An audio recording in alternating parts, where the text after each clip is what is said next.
Hello and welcome you to audible study. यह कहानी हमारे सौरमंडल और सूर्य के जन्म की है, जो लगभग 450 करोड़ साल पुरानी है। आप जिस जगह पर आज आराम से बैठे हैं, वह कभी 8,500 डिग्री के तापमान से तप रही थी, या फिर वह जगह कभी लाखों सालों तक बर्फ से ढकी रही थी। ये दोनों बातें सच हैं, क्योंकि पृथ्वी का इतिहास बहुत ही दिलचस्प और परिवर्तनशील रहा है।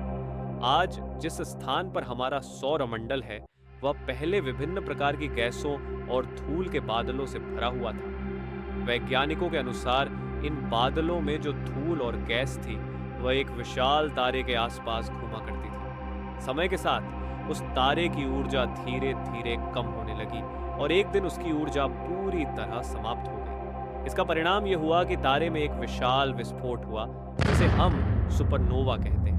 इस विस्फोट के कारण अंतरिक्ष में फैली धूल और गैस के कण एक दूसरे से टकराने लगे और दबने लगे। इस दबाव और गर्मी के कारण धूल के कण बड़े उल्कापिंडों और पत्थरों में बदलने लगे। इसी दौरान इन धूल और गैस के बादलों में रेडियो एक्टिव तत्व भी थे, जिनकी वजह से गुरुत्वाकर्षण ग्रेविटी उत्पन्न हुआ। यह गुरुत्वाकर्षण धीरे धीरे इतना मजबूत हो गया कि बीच में हाइड्रोजन और हीलियम गैसों का विशाल जमाव हुआ।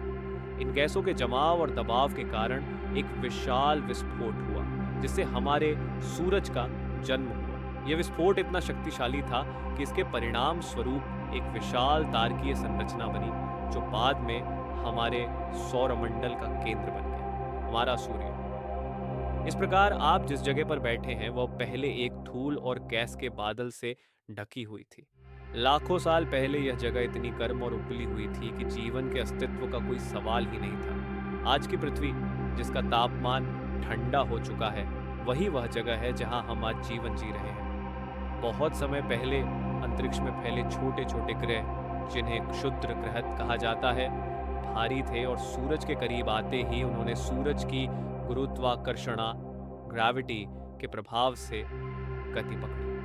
इन ग्रहों के आपस में टकराने से बड़े ग्रहों का निर्माण हुआ, जैसे मरकरी, वीनस, पृथ्वी और मंगल। विज्ञानियों के अनुसार पृथ्वी और मंगल के बीच एक विशाल टकराव हुआ था, जिससे पृथ्वी और सूरज के बीच एक खगोलीय मार्ग बन गया था। इस टकराव के कारण पृथ्वी पर में ग्रेविटेशन की ताकत ने इन छोटे ग्रहों को खींच लिया और कई करोड़ सालों तक ये ग्रह पृथ्वी पर गिरते रहे। पृथ्वी पर लगातार गिरते हुए क्षुद्र ग्रह और उल्कापिंडों के टकराव से पृथ्वी धीरे धीरे आकार लेने लगी। इसी दौरान पड़ोसी ग्रह बाड मंगलपायन के साथ भी कुछ ऐसा ही हो रहा था, जिससे उसका गुरुत्वाकर्षण पृथ्वी की ओर बढ़ने लगा और उसे अपनी ओर आकर्षित करने लगा। एक भयंकर टकराव के बाद पृथ्वी के हिस्से अंतरिक्ष में फैल गए और एक विशाल रिंगाजी प्रोटीनन के रूप में घूमने लगे। इन कणों के आपस में टकराने से एक नया चांदन बना, जो आज पृथ्वी के साथ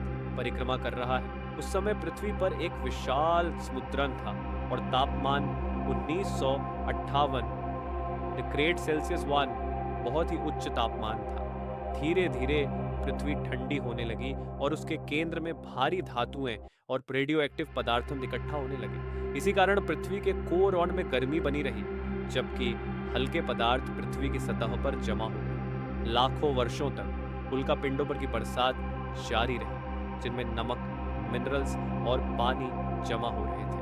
धीरे धीरे पृथ्वी की सतह ठंडी होने लगी और गहरे पानी में स्थित मैग्मान ज्वालामुखी पर स्फुरनसित सूक्ष्म जीवों का निर्माण हुआ, जो पृथ्वी पर जीवन की शुरुआत का संकेत थे।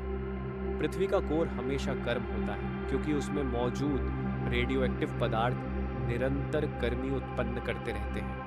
जब पृथ्वी की ऊपरी सतह ठंडी हो जाती है, तो आंतरिक गर्मी बाहर नहीं निकल पाती और इस कारण ज्वालामुखी सक्रिय होते हैं। इन ज्वालामुखियों से निकलने वाली गर्मी ने पृथ्वी की सतह पर नई जमीन मान का निर्माण किया।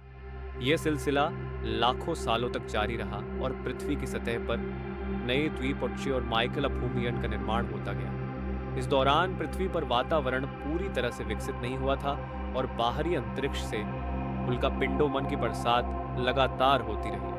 करीब 300 करोड़ साल पहले पृथ्वी का वातावरण स्थिर होने लगा था, जिससे ज्वालामुखियों का उत्सर्जन भी कम हो गया था। उस समय पृथ्वी का एक दिन लगभग 22 घंटों का हुआ करता था। धीरे धीरे सूक्ष्म जीवों का विकास हुआ और वे समूहों में रहने लगे। 250 करोड़ साल पहले पृथ्वी पर पहली बार ऐसे जीवों का विकास हुआ जो पानी के अंदर खनिजों का उपयोग करते थे और सूर्य की ऊर्जा से अपना जीवन यापन करते थे। ये सूक्ष्म जीवों ने मलत्याग के रूप में ऑक्सीजन का उत्सर्जन किया, जिससे वातावरण में ऑक्सीजन की मात्रा बढ़ने लगी। ऑक्सीजन के बढ़ने से पृथ्वी के वातावरण में बदलाव आने लगा। वातावरण में ऑक्सीजन के बढ़ने से पृथ्वी का वायुमंडल विकसित होने लगा और धीरे धीरे ऑक्सीजन की मात्रा बढ़ती रही, जिससे कई तरह के जीवन के लिए परिस्थितियां बन रही थी।